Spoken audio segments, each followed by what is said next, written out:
Question है a rectangular coil of 200 tons of wire 15 into 40 centimetre square area दे रखा आपको ये कोयल का और 200 टन लिपटी हुई है, मेक्स 50 आरपीएम।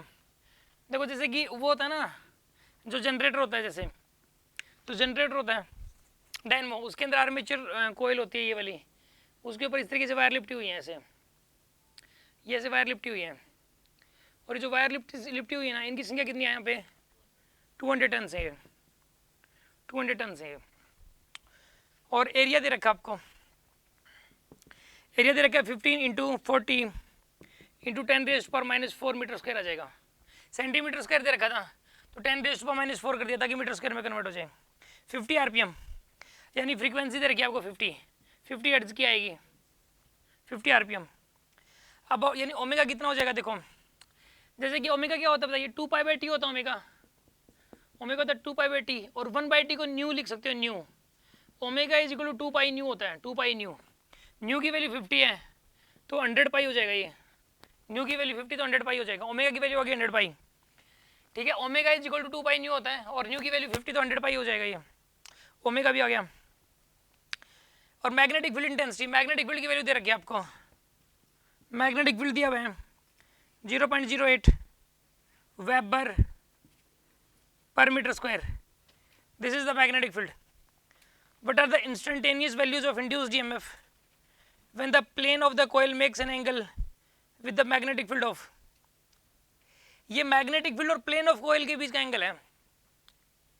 ये प्लेन, ये जो एंगल दे रखा है, ये जो 0 डिग्री 60 डिग्री और 90 डिग्री मेंशन कर रखा है, ये प्लेन ऑफ कोयल और मैग्नेटिक फील्ड के बीच का मेंशन कर रखा है।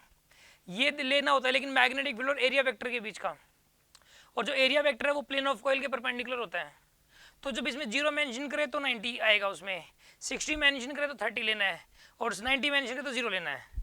तो यानी कि इसका एक फर्स्ट पार्ट देखो आप, इसके आंसर सॉल्यूशन, पहले का सॉल्यूशन 3 पार्ट्स है ना, पहले वाले का सॉल्यूशन थीटा इसके अंदर 0 है लेकिन थीटा आपको 90 यूज करना है पहले वाले के लिए, क्योंकि एरिया वेक्टर और प्लेन के बीच का एंगल 90 होता है, ठीक है ना। तो मैग्नेटिक फील्ड और एरिया वेक्टर के बीच का हो जाएगा 90 माइनस में थीटा, थीटा जो भी गिवन है वो, तो 90 माइनस 0 90 लेना है इसमें।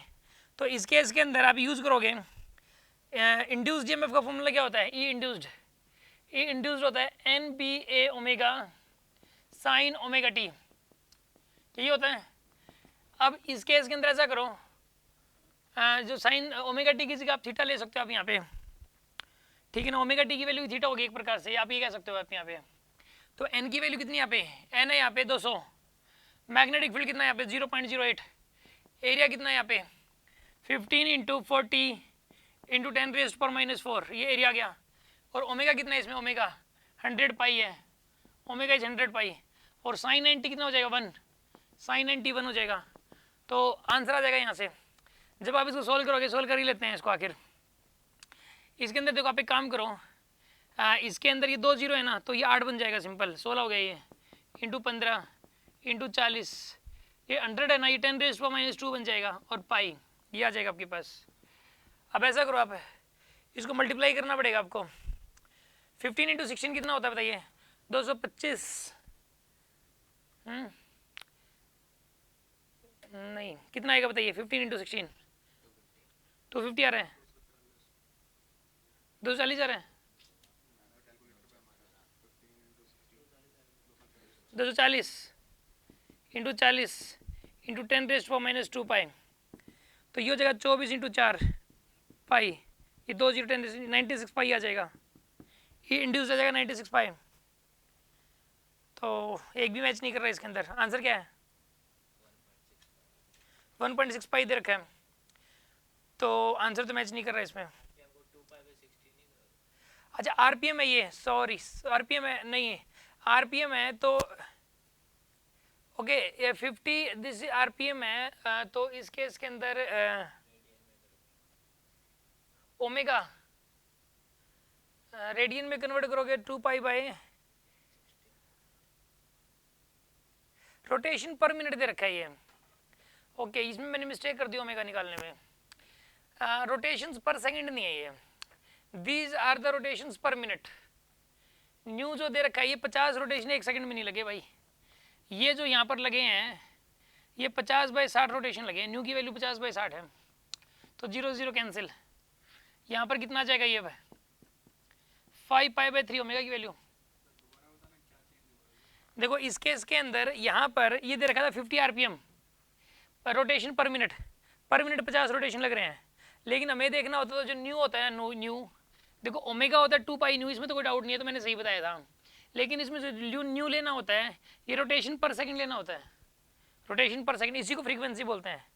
तो रोटेशन पर मिनट दे रखे थे 2π और इंटू रोटेशन पर सेकंड लेना है, तो इसके अंदर कितना था वो रोटेशन पर मिनट 50 था ना इसमें, तो 50/60 कर दोगे पर सेकंड आ जाएगा, तो यहाँ पर आ जाएगा 5π/3, ये ओमेगा की वैल्यू आ गई, ओमेगा की वैल्यू आ गई 5π/3, तो आप 100π की जगह पुट करोगे 5π/3, इसको जो है ना यहाँ पे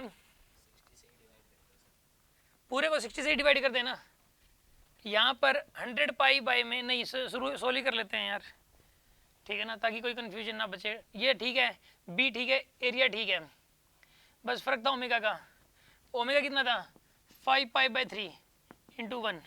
अब इसको सोल्व कर लो, ये 2 0 ये कितना बचेगा यहाँ पे 16, यहाँ पे कितना हो जाएगा 60 600 आ जाएगा ये, इंटू 10⁻⁻⁴ इंटू 5π/3। देखो अब ये आ जाएगा आपके पास, यहाँ पे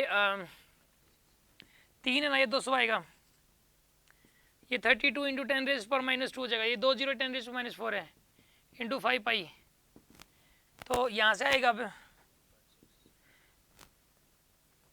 ये आ जाएगा इंटू 10⁻²π, तो ये 1.6π आ जाएगा यहाँ से 1.6π, यानी कि इसका जो आंसर है वो ए करेक्ट है, आंसर इज ए।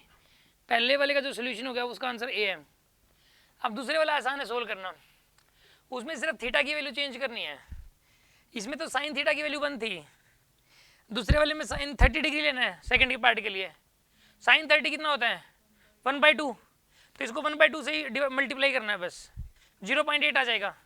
इसमें साइन थीटा की वैल्यू 30 पुट करोगे तो ये 0.8 आता है, 0.8π, ठीक है ना, यानी answer is B solution second वाले का जो है ना आंसर हो जाएगा यहाँ पे बी। करके देख लेना इसमें थीटा की वैल्यू 30 डिग्री पुट करनी है बस, फिर थीटा की वैल्यू पुट करनी है 0, थीटा इसमें 90 दे रखा है, लेकिन 90 - 90 0 होता है, तो साइन 0 0, यानी ई इंडूस कितना आ जाएगा 0 आएगा।